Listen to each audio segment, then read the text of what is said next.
Zouzou bimisa na poasa. Ba député to votaki bazo salarien. Bazo salarien. Tokele la funa bazo salarien. Bazo salarien.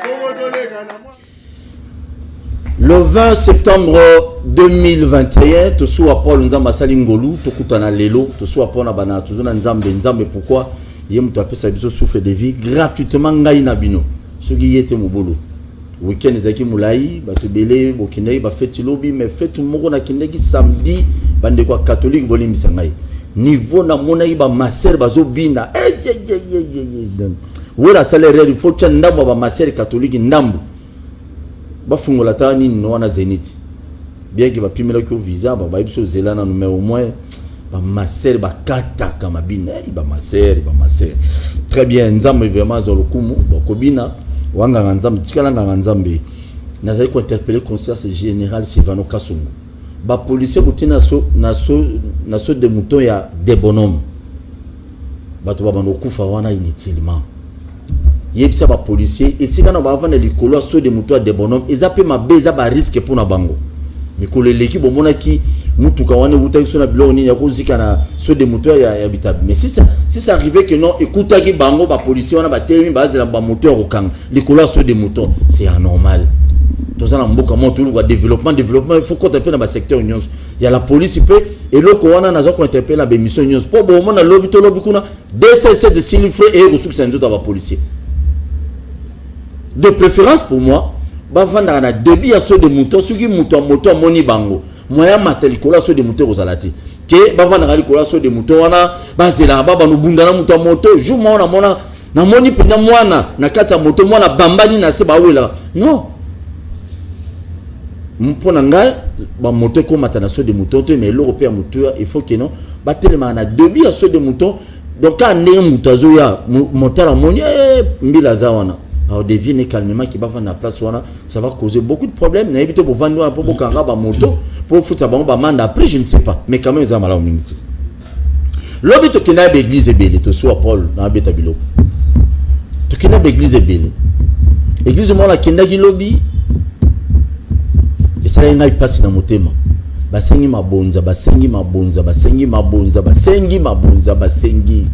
Ata mo na transport ya routier.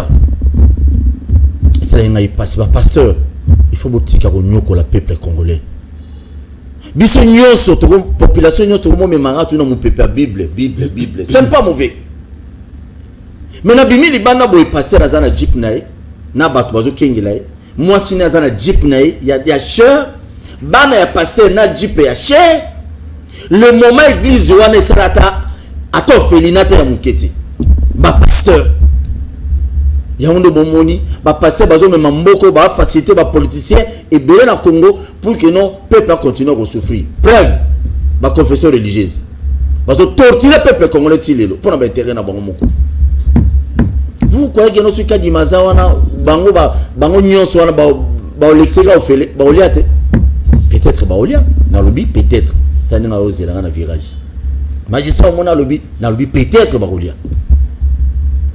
Na l'église ba pasteur c'est toi l'église minene na otanga bino pasteur muto mukalombo est-ce que ça la to felina mo boza ko aider pina ba to passe église na wale ça est-ce que ça là deni les de église kufa il y a pratiquement 30-40 personnes ba pasteur à la borne bino bo sala bino ba église nyonso lelo bolobi wala bandi mebele qu'est-ce que vous bozo sala ni na mbongo wana pona kata mikanda boko sana ba commune wana tout dans l'état bolobara social ko aider tout ça ba démini 15 to tuni ope boya kanisa watu mingi to tuni ka pasteur kanki est-ce que vous entendez au felina mo bino nyozo tous les pasteurs amine na mboko na amike ne masikatenda est-ce que vous savez felina ko aider batu no bazoya parce qu'il y a des orphelins il y a de veuves dans vos églises to ya kana plateau te ga politique faulu bafundi Kabila Tshisekedi non il faut quand même tout même un peu conscience à ma pasteur rebelle.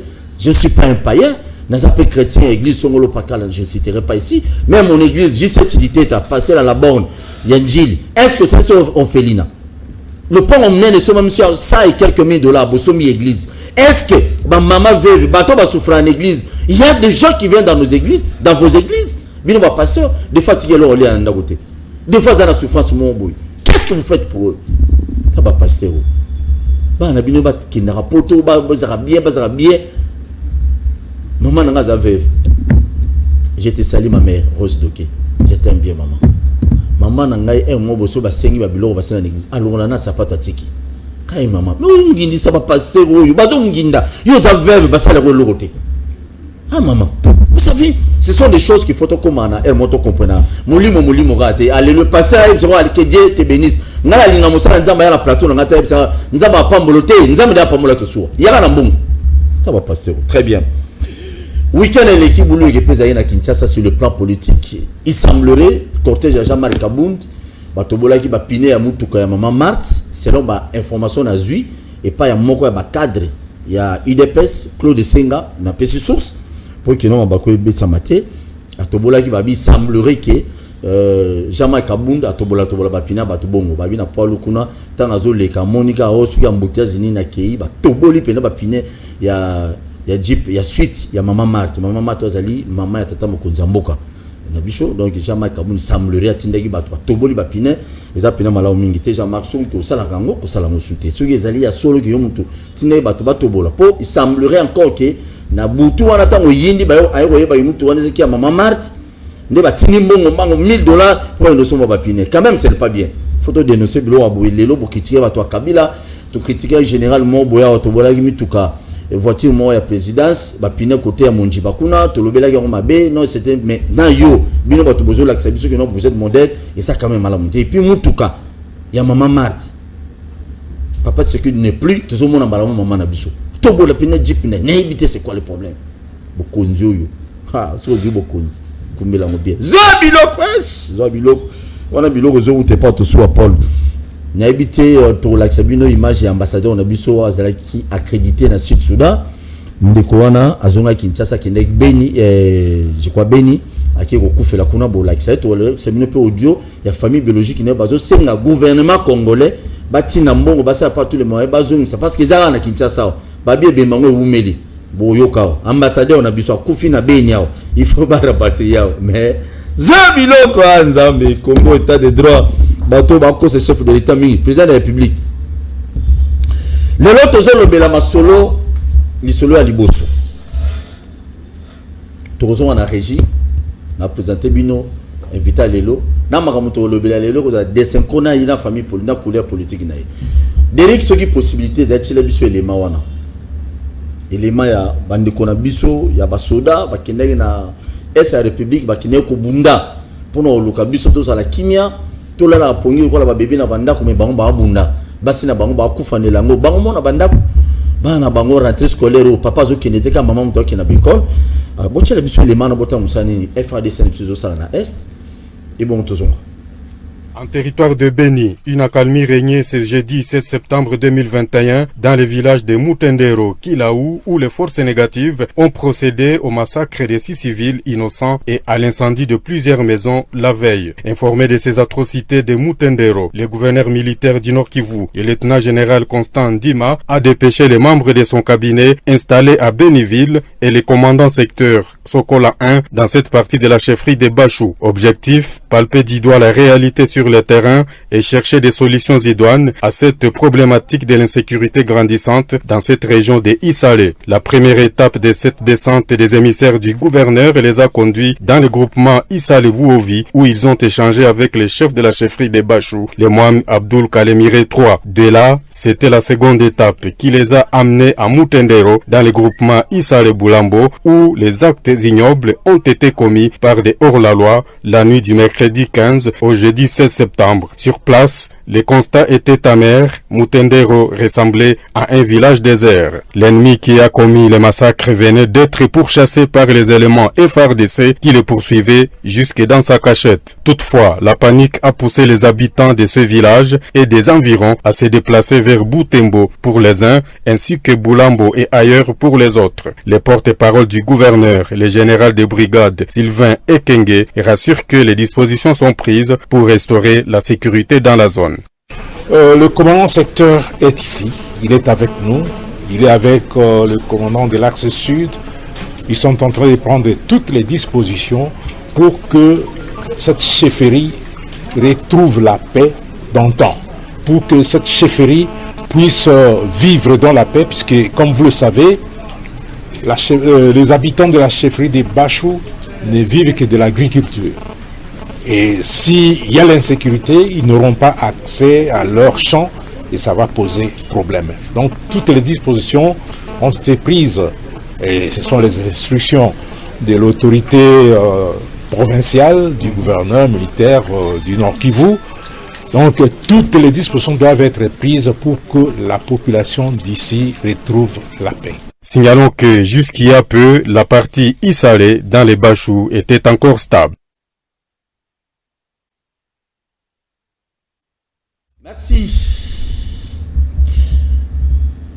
Merci beaucoup Ndekonangai Michel Mangala Boni. Ouais, kimia ndeko Paul. Pas si mingi pour que mboka iyo kende kukufa.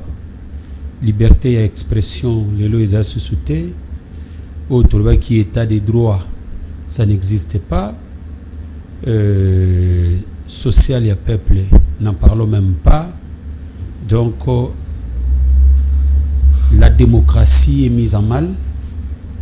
Tobandi au monde encore naissance et dictature. Donc, c'est quelque chose que nous, en tant que Congolais, c'est une habitude tout élément.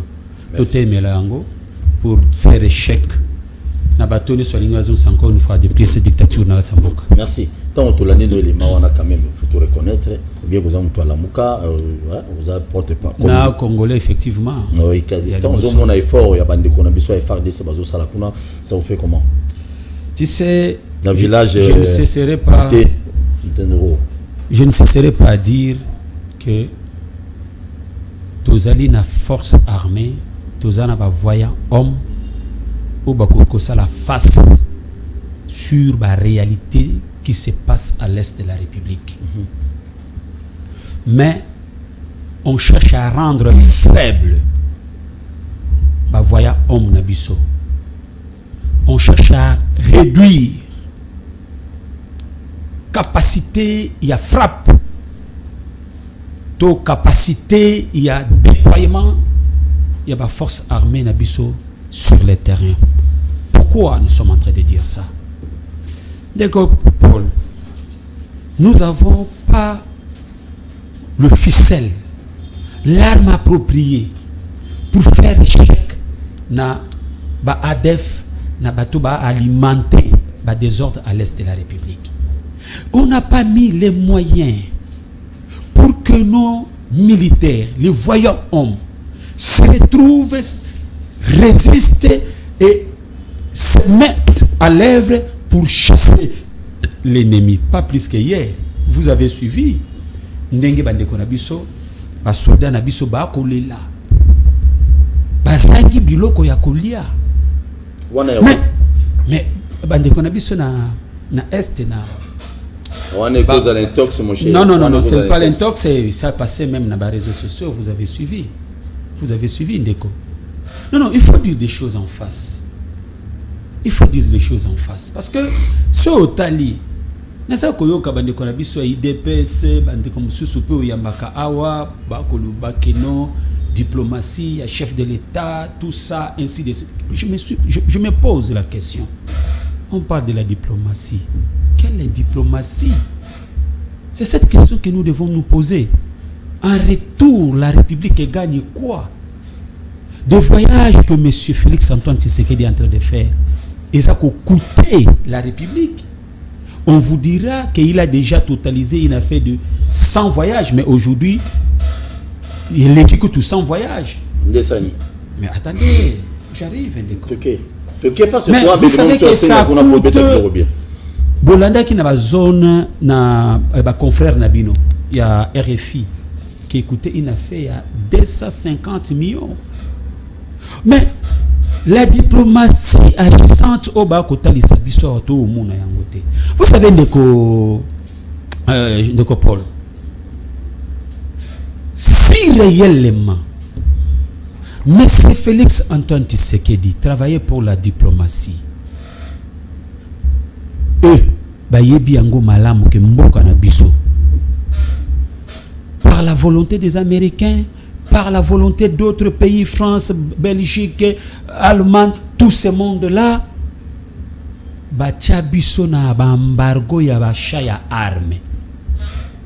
Si ces gens-là, ont la volonté réelle pour terminer ce qui se passe à l'est de la République démocratique du Congo, mais bakoka ki ko benga ba américain awate, bakoka ki ko benda ba kenyete, mais c'est Chilombo, mais c'est Félix Antoine Tshisekedi alinga qui a mené diplomatie naïe dans ce sens, ba longolo embargo o ba pesa biso peut permettre biso to somba armes pour te faire face. Vous croyez que si nous avons l'arme appropriée, vous croyez que le Rwanda, l'Ouganda, tout ce qu'on sort aujourd'hui,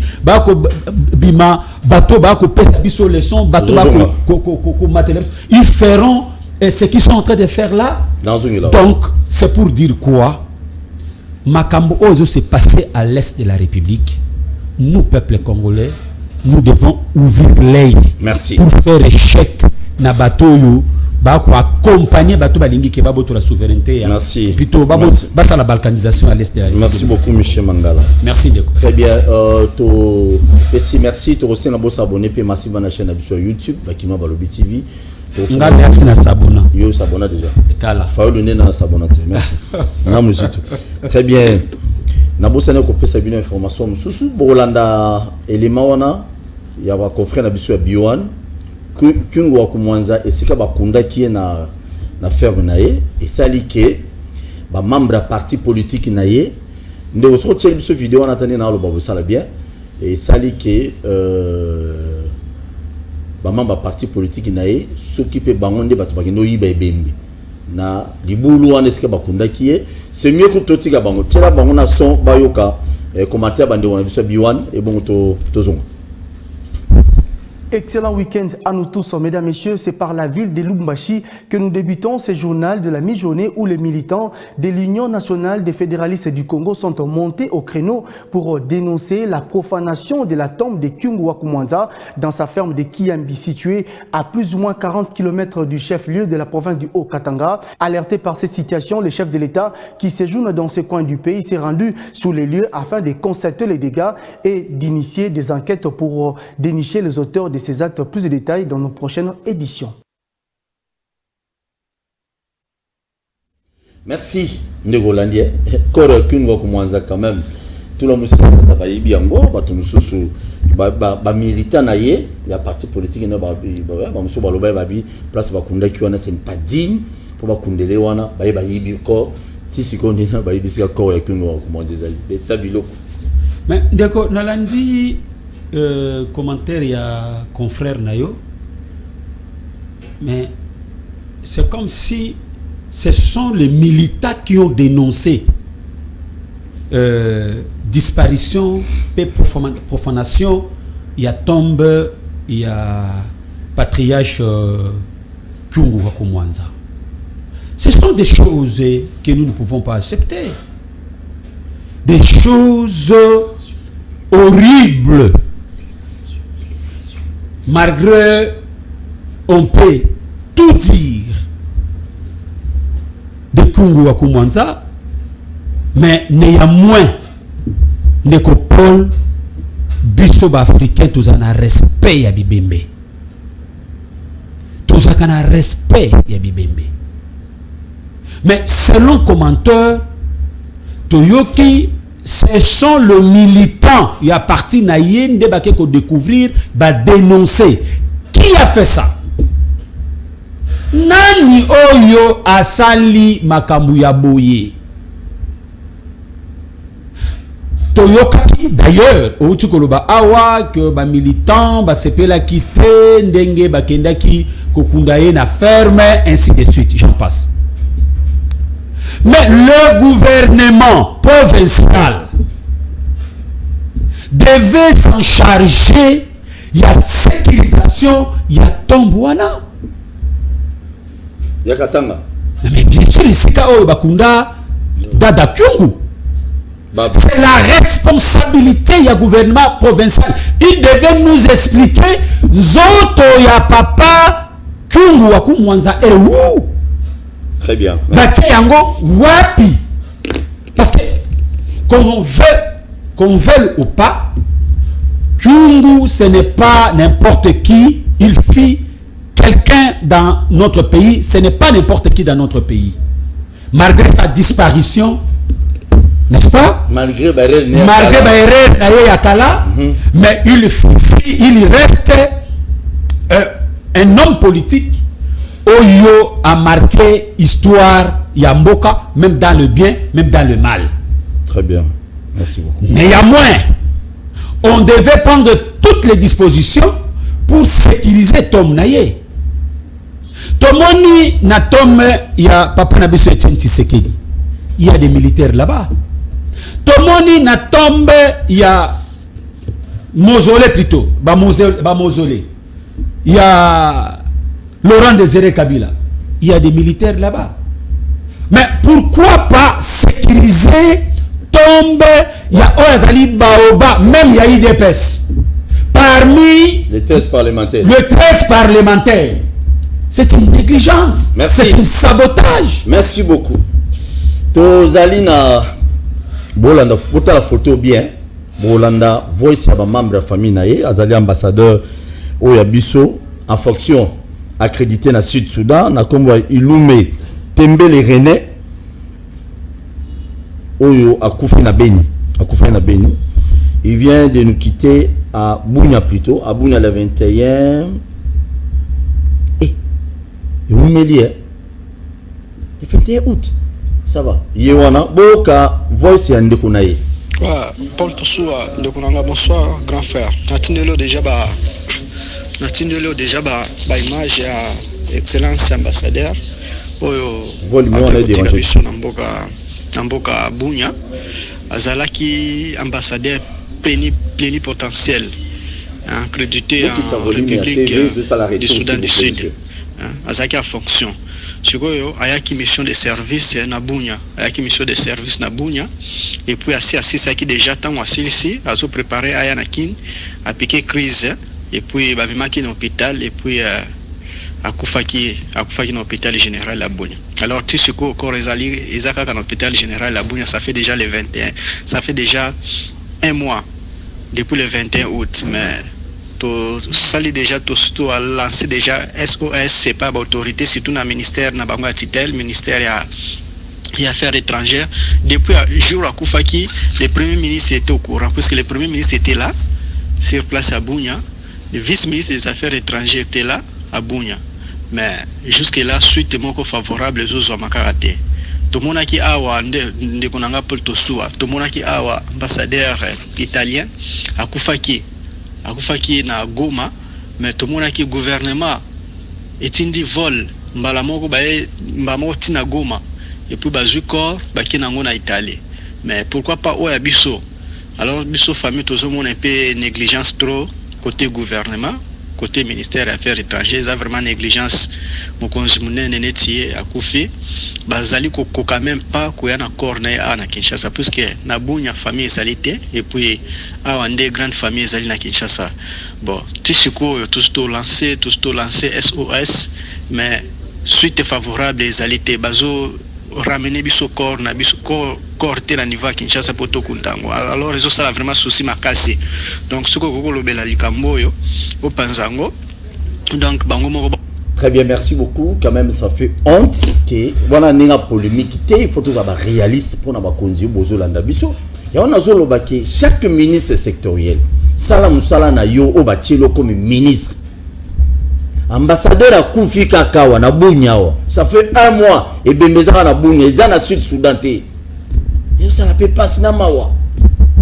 Ya Italie awa, mbala moko kolongwa kuna avion yeba memi yo zobiloko. Mais oh, il y a bisous quand même, ça fait honte. Aza si ambassadeur, selon de Konaya Loubi, Azali ambassadeur en fonction, mais en exercice, Aya Betitou na Bunya, mais Mouta Koufi, mais Nandega Mabeti. Na yo ministre, oh, Zalaki Nangambu Yaba Fayoulou à l'époque, pour l'ôter mais la Kabila, côté mais le président Félix. Voilà comment tu te comportes, parce que tu es déjà au pouvoir. On m'a bien à Congolais. Bon critiquer les bandes, bon critiquer, bon continuer à casser cop. Tu oublies tout ce que tu critiques. Ambassadeur, kana bunya. Famille peut m'accoquer zati. Mais en réalité, famille peut y avoir en charge parce que as ambassadeur en exercice quand même c'est pas bien. Au moment là sud Soudan ba tinimbonga ono balonga parce que muto ba no coopérer na bango bien. Wana vous a soni ka RDC. Wana pour ba lobela tout tata mo konzamboka. Beta biloko. Ndeko. Beta biloko rapidement. Et loko moko et ningi singa mo moke. Tango lobi que le ministre des Affaires étrangères tango azaki na kamoko na ba fayulu. Bon la possible. Oyebi non ko cité. Ndeko. Poussenga la réflexion pour dire pona kende pe mo musika mbotama na bango naissance na bango ya banani ya bato ba kokamba lelo ndenge bazwa bokonzi wana tokenda na ministre oyebi nazali ko yai naza penza wana ambassadeur réflexion la bunya babeza bienté baza kwa mbome batu naissance eta biloko ambassadeur yoka mbome naissance omoni mbotama na bango du fait que babotama malamu te ministre affaires étrangères moyen que basala musala pour la population ndenge sengeli ekozala te parce que babotami mabe babotami na malformation c'est no yo oh ndeko ndenge bazwa pouvoir wana peuple mtapesa bango pouvoir yo mtolobi yo ou banoma bango akonome yo mtoyebi bien sûr ebembe ya masakhe yango na okoyebisa yo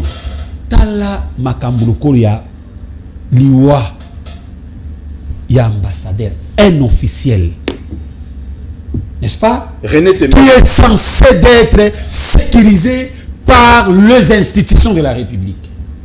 Mais Moutoua Koufi, Kaya mort, on néglige.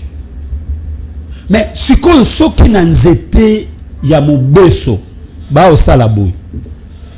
Aye bongo biso petit peuple nzete ya kokauka, ba osala biso ndengini. Très bien. Merci. Yango monaki tant Michel Mangala a revendiqué ba droit na ye. Ils ont lâchement tabassé sur Michel Mangala, lâchement tabassé sur les Congolais. Ils ont manqué du respect au président Eli. Dommage. Merci. Merci beaucoup. Merci, ministre des Affaires étrangères dans Rosenga. Ça a quelque chose pour la famille. Ambassadeur à comment na Sud-Soudan comme ambassadeur. Soka yaki aki na bunya vraiment quand même ça la Sonia République démocratique du Congo. Tout le ambassadeur na biso ba akufi kuna ba dommage. Dommage. C'est honteux. Mais ce président qui est ambassadeur moko étranger à Koufakia. Mais il y a comme un déploiement. Il y a institution nyonso. Merci. Voilà comment on néglige les Congolais. Merci. On prend des Congolais comme papier. Non, c'est inadmissible. Au lobby déjà non, c'est inadmissible. Merci beaucoup. Président élu, tous on a régi président élu à Zofinga Batouebe. Ma finga on a dit que Soubololé c'est pas bien président élu, un président élu ne peut pas consulter. Merci. Tous on a régi, tous on a régi. La biso, c'est là na personne loba. Parce que la biso les mains à moi na Massina, Jango Imbunzi, Mikulele qui a une opération sans rail sans sachet. Botal l'élément va confrère sur télé 50 quand même c'est quelqu'un encouragé toi encouragé pour parce que message toi député kuna mais ba député à Masina ngo ba musuba ça ba logoté ba musuba ça ba tournoi ya kozokisa ba tout makile tanga ba bundaka mais yé au moins à qui ko sensibiliser ba tout le monde ba sachet akabeli mutumbongo te apesi mutumbongo te alobino to longo na biso moko jangoyi betabilo et à betabilo propre et toujours soigné personnellement, c'est comme ça aussi que Jean Goï veut voir la ville de Kinshasa. Leader incontesté de Massina, où il a été élu haut la main, député provincial, l'argentier de Kinshasa a effectué une nouvelle descente sur place, près le rail, pour un assainissement profond à travers une opération dénommée Rail sans sachet. Lui-même, résident du coin, prêche par l'appel, mais aussi par la parole. Jean Goï Vouzi a appelé tous les habitants de ce quartier à l'entretien de leur milieu de vie.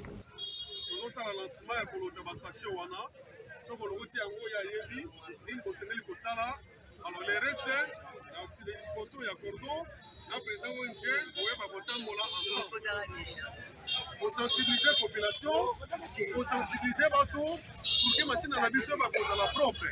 Comment est-ce que tu as poussé dans ce bimano, c'est ça, sachet. Oui, katani tellement les kébélé. Pour ça, tu as ça là, pour nous ça place sur le monde. Tu vois le mal à moi, le reste c'est coordination sali. Moi, je donne les coups d'envoi à qui. Si on a outil à traiter les autres, tirer des gens pour passer aux autres.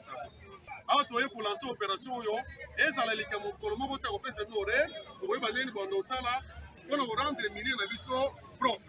Pas une semaine ne passe sans que Jean Goï ne s'illustre dans ce genre d'action. Meilleur élève de l'opération Kinbopeto, programme phare du gouvernement provincial de Kinshasa. Piloté par Jean Tiningobila, Jean Goï ne décolère pas et veut... Jean Goï vous dit, moi, tout soit Paul, je t'encourage quand même, ça bien. Par rapport à Nebato Lobby, Bambongo, Banini, mais moi, je suis un de Kassai, il faut toi applaudir, toi encourager. C'est quand même encourageant. Les lobana masina na mapela wana ezaki impraticable.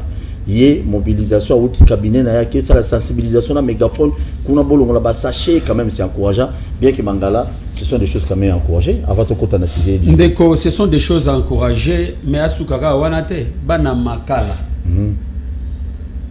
Na makala wana mais il y a des députés pe baza kuna pe. Non, mais les députés ne gèrent pas. Oui, c'est son truc qui gère. Oui. Il devait tirer Kalamu wana parce que mbula nengezo banda awa bato makala ba fanda kana kimiate.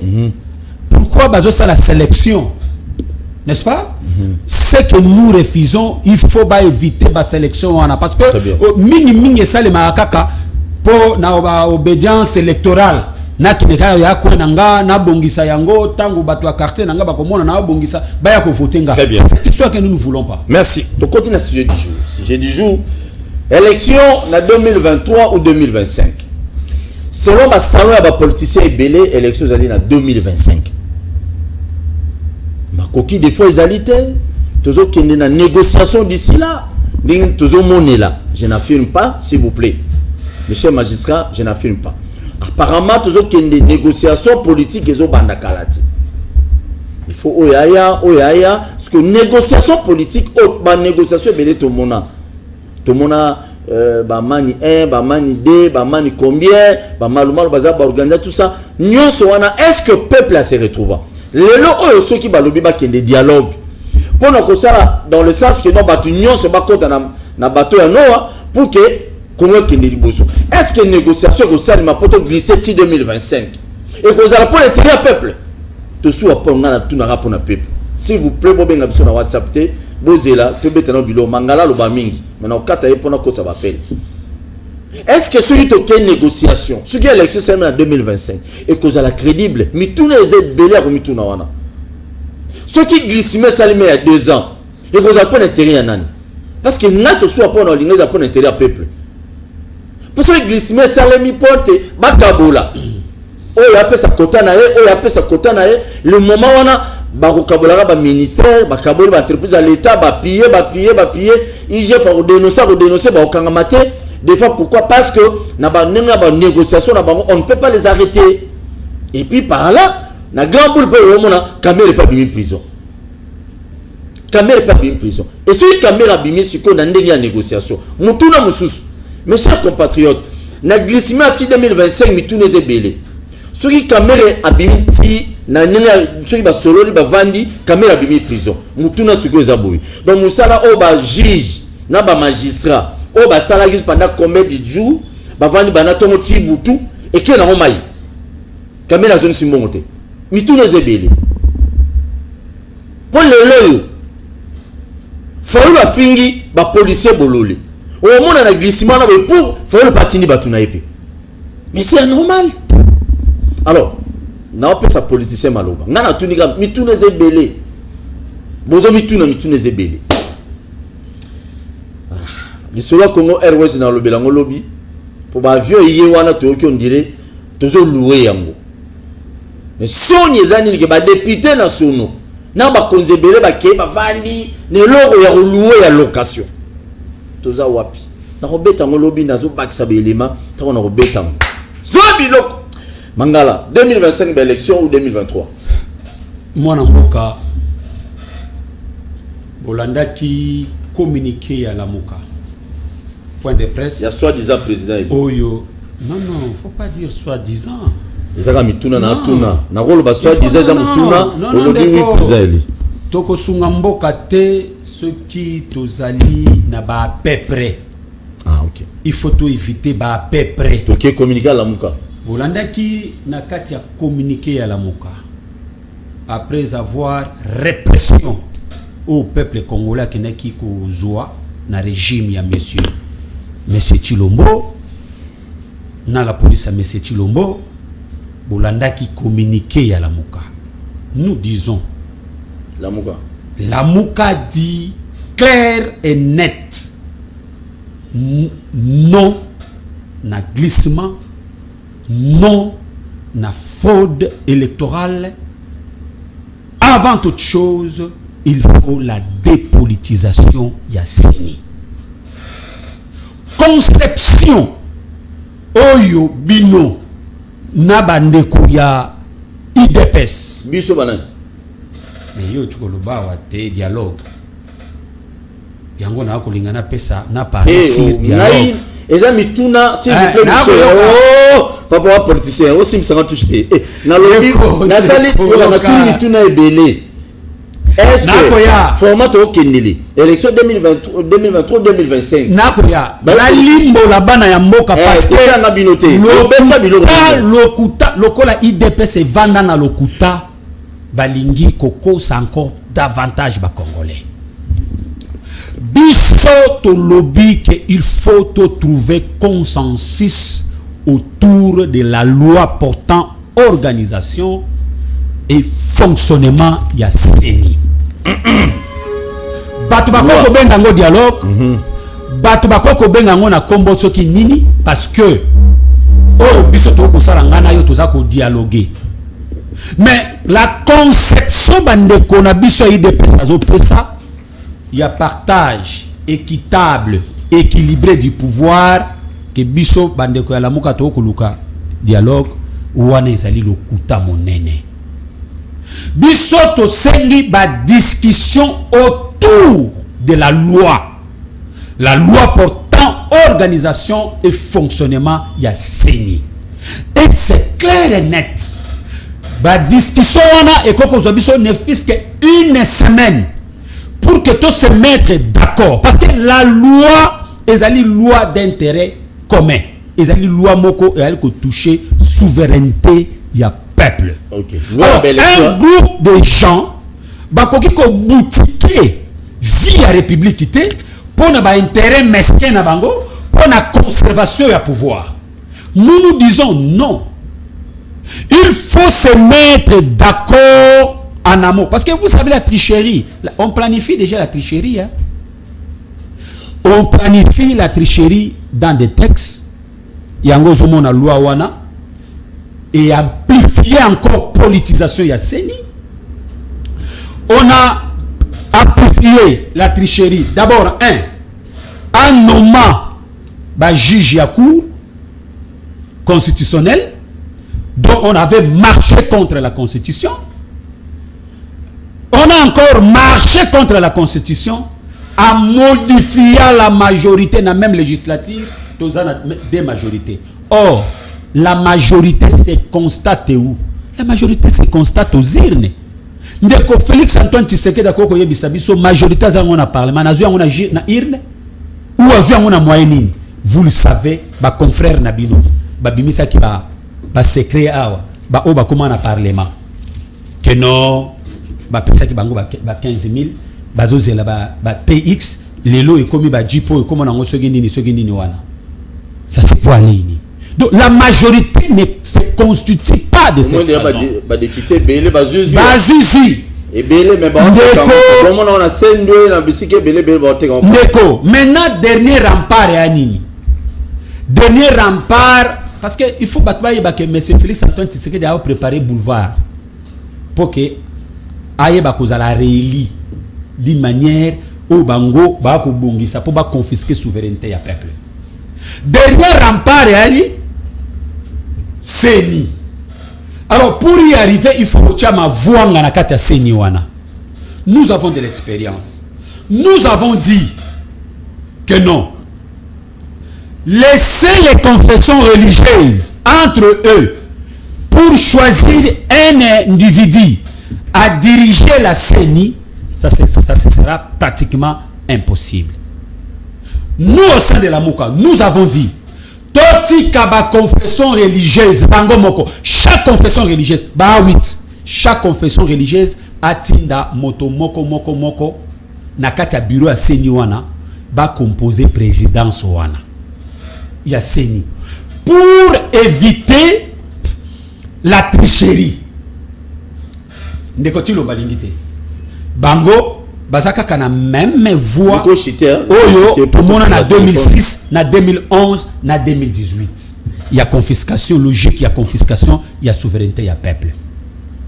Nous avons dit ndeko bako sabana ya Congo te bana ya Congo senge ba fungola miso ba yeba ba comprendre que souveraineté na bango balingi encore une fois ba confisquer encore davantage. C'est que nous ne voulons pas et on ne va pas permettre ça. Yango boyoki biso tolobi le 29 ya mois oyo tokozala encore davantage na balabala pour revendiquer ces trois choses parce que nous constatons que monsieur Félix Antoine Tshisekedi a une logique, il y a confiscation, il y a souveraineté, il y a peuple. Alors, eloko wana toko permettre ango atam kolomote. Neko Paul. Balobaka, batomayele balobaka. Baloba, ce n'est que les imbéciles qui ne changent pas. Mais batomayele, biso batomayele. Qu'est-ce que nous devons faire pour que tu trouves oyo ba congolais ba koleka? Mais il faut d'abord descripter makambo et salamaki na ba élection au eleka. Toyeba pourquoi il y a eu confiscation, il y a souveraineté, il y a peuple. Toko dénicher ba erreur voilà. Merci. Et en plus toko pèse la solution. Merci. Mais dans ce cas ici, to monique CENI wana ba erreur fandi ebele du fait que le politique ba vandi na kati ya bureau ya CENI. Très bien. Parce que de connaître ce qui sawana na ce qui sawana des appels seulement pour comprendre que possible. To comprendre que du fait que ba politique ba vandi na kati ya CENI ba ko zo ba injonction ko uta na ba parti politique na bango. Or CENI ba bengi yango Commission électorale nationale indépendante. L'indépendance ya CENI eko uta wapi? Indépendance ya CENI eko uta na ba individuité. Eko uta na capacité ya mototé. Mais indépendance ya CENI eko uta na ba principe oyo esengeli ke totia pour que bato tango bako kende maponami électorat ya peuple congolais et ça la respecter. Nous devons rester dans des principes. Tous les principes pour qu'il y ait 3 minutes ozo baluka na tout le monde mususu moki na mususu. Pourquoi siko bino lelo oyo Michel Mangala boko bimali banda na balabala bosa la marche kapona bilo oliate collier bilo oliate salaire soda matate bino ka élection parce que boyebi pa na bino ezali tant boningisa ba pouvoir bomoni ke do bino pe boya ba oya côté na bino pona basala oyo bino des fois bozo proposer ndeko vous allez jamais la conception wana et vous en intérêt jamais à peuple. Non il faut to longa la conception oyo balinga ko impliquer ba congolais. Il faut oui ba politique était que ceux qui motoa ko revendiquer droit moko pour ça les akaka azo pouvoir pour ça non il faut que to longula bato conception na moto ndeko. Vous savez que la politique yangonde ezali ko gérer société. Tous les secteurs de la vie, c'est la politique qui gère. Ce qui politique est tamboli malamote, mboka et kozalaka ka malamote. Togolia peut bien péter. Mais conséquence yango, ba yebisa ki biso le peuple d'abord, est-ce que bozo vivre le peuple d'abord? Ba yebisa ki biso état de droit, est-ce que bozo vivre état de droit? Pourquoi? Parce que la politique ezali ko tambola mabe. Les animateurs qui animent ba institution ya politique ngana yebisio awa likambo ya mbotama parce que mbotama na koloba ezali mbota ya kobota na maternité te mbotama ona koloba ezali mbotama oyo ba kokota poke bazwa pouvoir lolenge nini bango bazwi pouvoir est-ce que réellement bazwi pouvoir na voix ya maponami bango nde peuple akendeki ko élire vous comprenez ça c'est un problème tant que notre peuple bakozwa ba dirigeant oyo bango moko ba pesi confiance te bango moko plutôt bakei ko élire te tant que bakotiela bango bato ya kotia poke bakamba bulu yeke na bulu yeke. Très bien, merci. C'est pourquoi il faut qu'on règle la situation politique et que le peuple congolais effectivement a élire moto oyo ye akei ko élire et moto wana a diriger ndemboka.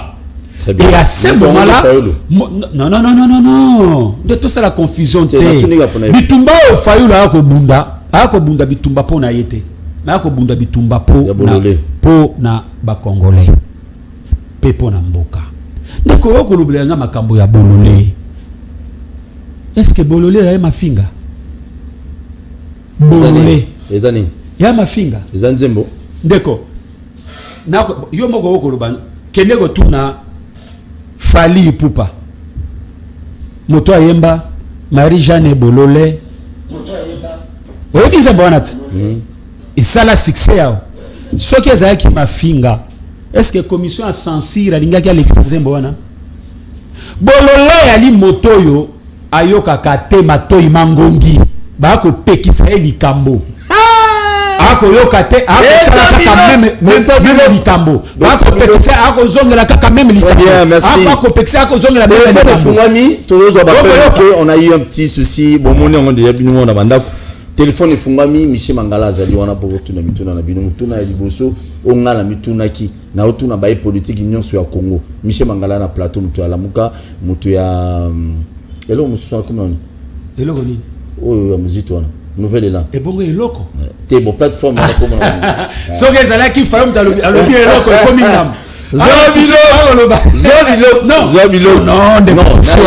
parti politique on a retiré très bien merci ngalinga débat na pour le bami merci politicien nyo salobara mingi ya awako le avocat je vous dis un grand merci mituna na mitunia ceux qui ben l'élection vous en 2025 et vous en avez pour intérêt peuple tous pour intérêt politique il y a bail politique ce sont des questions qu'on doit se poser aux membres de parti politique YZ so yo qui président na hotel biso ko ndimi to kende na glissement na bani par ya peuple za wapi glissement à 2 ans à Kabila peuple a se retrouvé dans pendant 2 ans na ko peso maloba na bi que ça le passe so faut aza na bokonzi lelo wana olingo ko tunate ko ba to ba gérer lelo c'est sûr certain bazo imaginer déjà ya onde toujours senga na mboko yo peuple lembi ba discours ya ba politicien et surtout so boye bagate ba gérer fa na bino bolinga wa bozo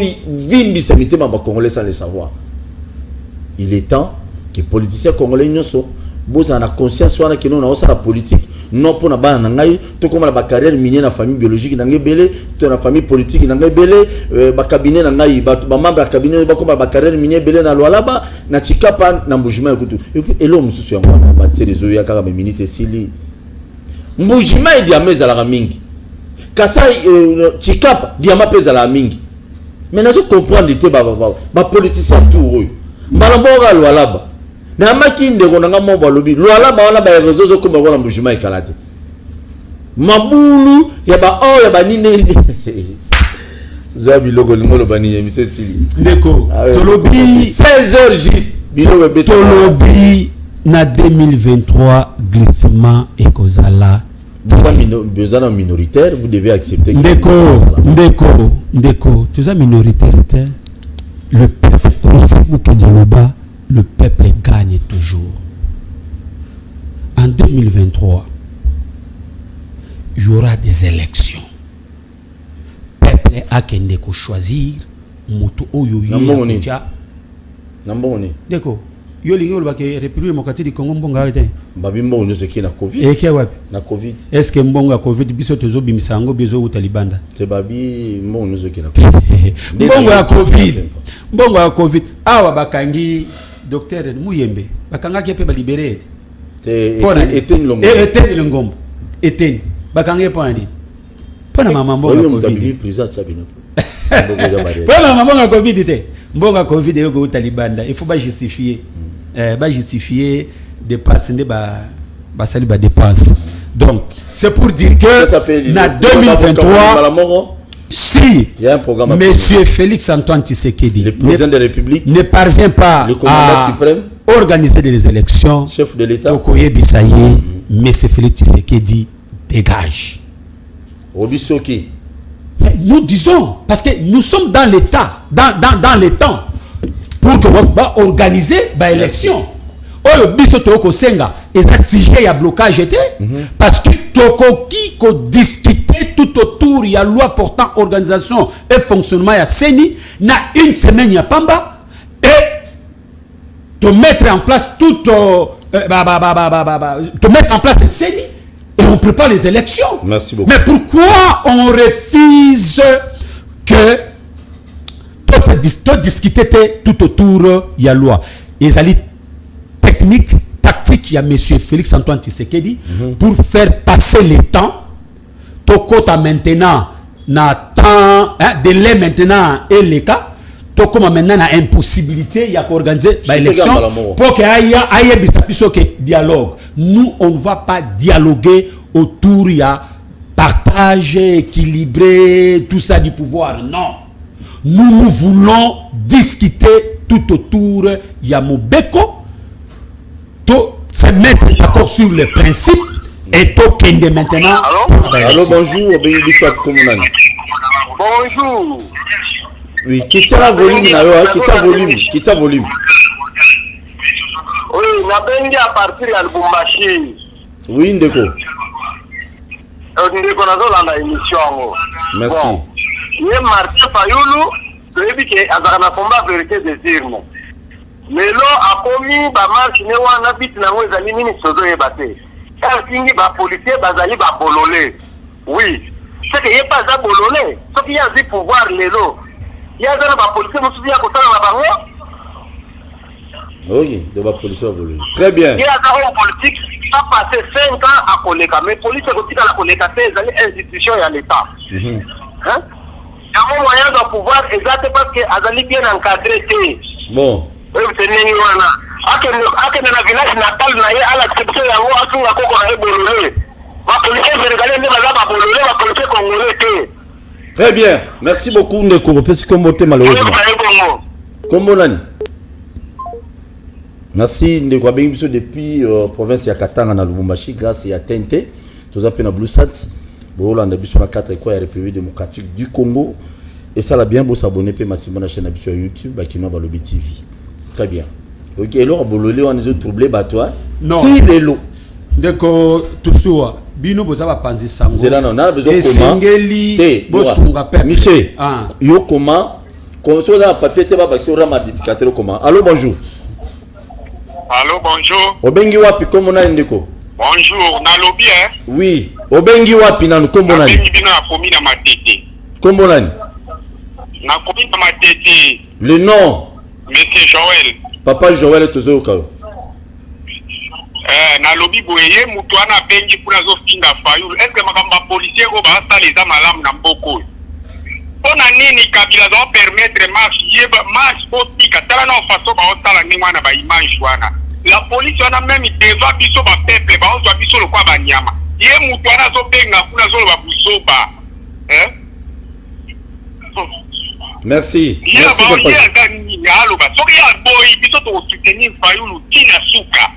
Ok, merci beaucoup. Bien soutenir Fayulu Tina Souka. Tant qu'on fait le Roma président à Oyeba Hôtel. Très bien, merci beaucoup. Bêtez-moi Bilo rapidement avant appel monsieur Kota. Ndeko Paul. na comprendre déjà notre frère qui est appelé na niveau ya Lubumbashi, mais na banzi qui est na Lubumbashi te koza on kata Kinshasa. D'abord quand il parle il y a bit ya marche ayebi yango malamu. Toboyi la dépolitisation, toboyi glissement, toboyi fraude électorale. Allô, bonjour. Oui.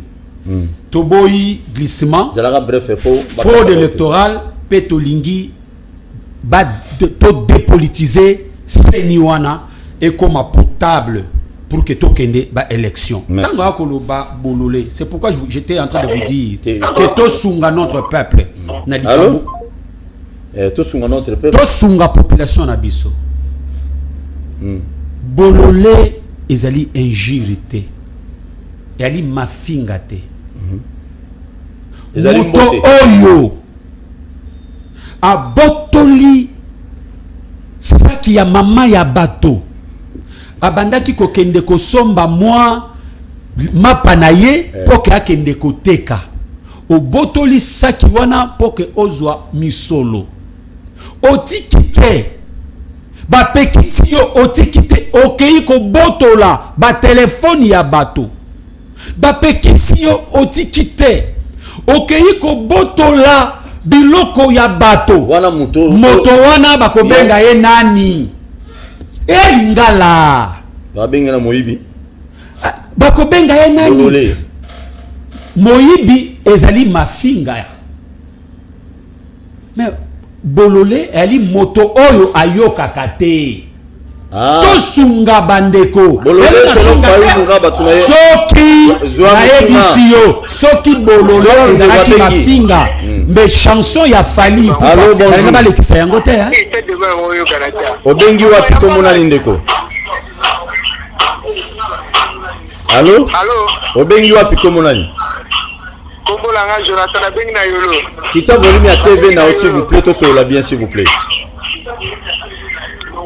na bengi na yolo OK tozo kayo na robia makambu Felix awasala fayulu eke ya malamu tena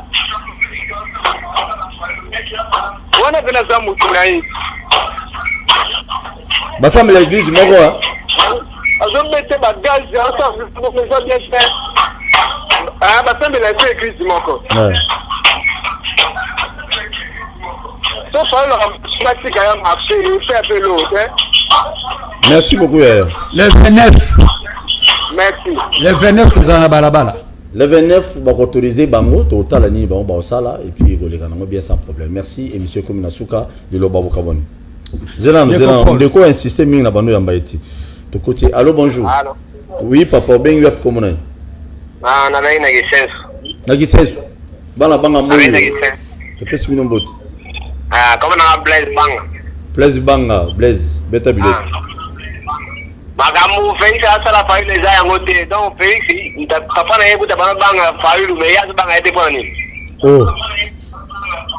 loba na bibo to biso sera vener to bimana barabara to kotara ola osala shughuli merci beaucoup président Félix atoza mutu alamuka il faut bengi président Félix tango bengi Félix ya muninga na biso s'il vous plaît aza institution munene ya mboka et puis papa Tshisekedi atiko banga faulu te histoire ezali nulle part président papa le défunt papa Tshisekedi wa Mulumba atiko banga papa faulu côté politique lobi akuta papa Tshisekedi abanga atabini mo vraiment faulu asa moto akala en politique papa faulu kazaki la depuis conférence allô bonjour obengi wapi komonani na bengi sisi na Pascal komonani akona ba pichu merci beaucoup olobi boni ba ngala zolo baboy bino bozolo baboy bozolo zongo bloke ni boy c'est ça le coup là yo soki mutu aye ko menacer yo liboso na yo eloko ni ko agir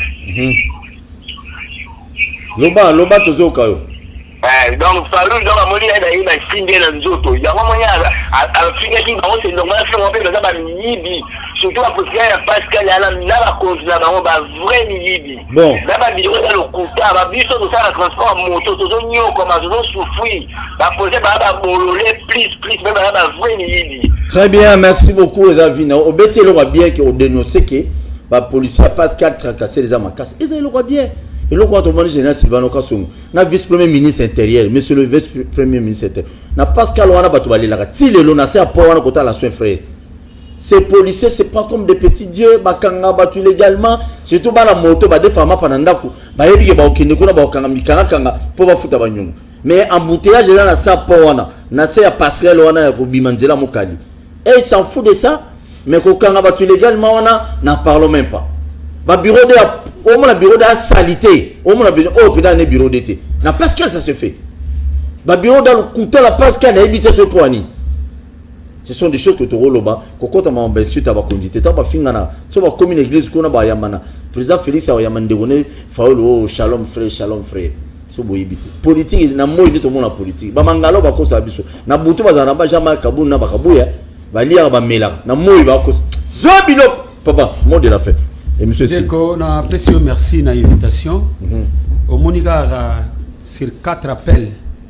Oyo Sali. Eza, il y a un gros préparé non. Ok. Mais ce sont des symboliques. D'accord. Moi je vous invite le 29. Je vous invite le 29. Vous allez comprendre que le peuple congolais sont derrière Martin Fayoulou et Adolphe Muzito.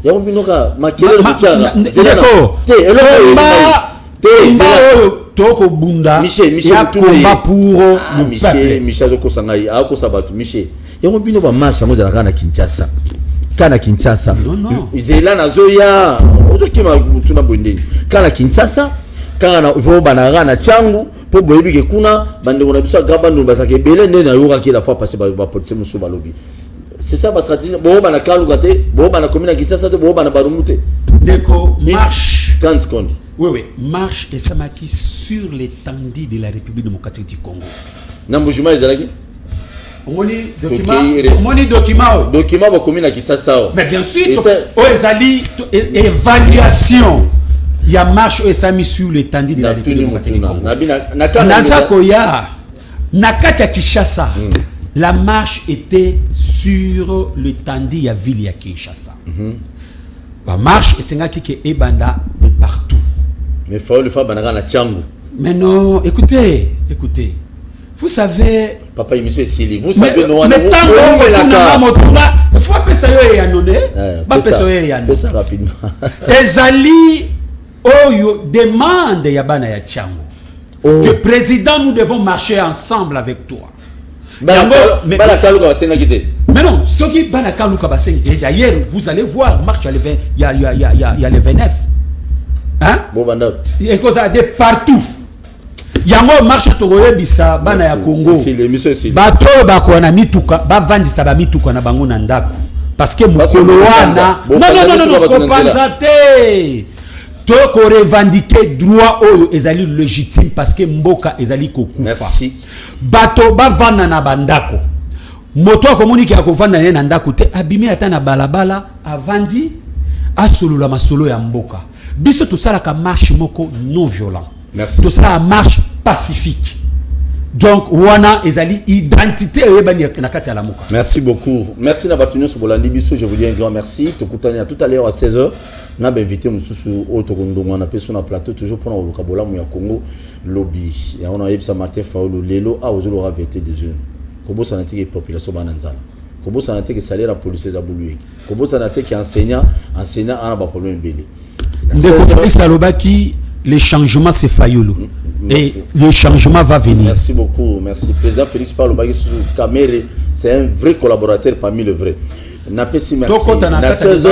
Na 16h, Torobeta Masolo pe sur inscription à l'école belé. Même école à l'état, bazo senga mbongo belé mais babi gratuité. C'est pas là tout le monde a boulou. Surtout qu'il y a examen kaka awa. Il faut foutre $110 pour na avant ba peso ba billet de vacances. $110. Na babilo belé ba senga na kati wana. On ne comprend pas. Ya on est bino. To kona na chef de l'état. C'est quoi tozo senga pe. Ministre tutelle. Il y a PST. Bon, on a dit yona na lingeti. Mais bablo européen ça peut suivre en les parents n'ont pas d'argent, n'a pas assez d'argent pour le gratuité, mais toujours c'est là que non, beaucoup netina l'ifabo et une bonne chose pour l'ande la bécole ou nous sommes traqués. Tout coûte à 16h, merci.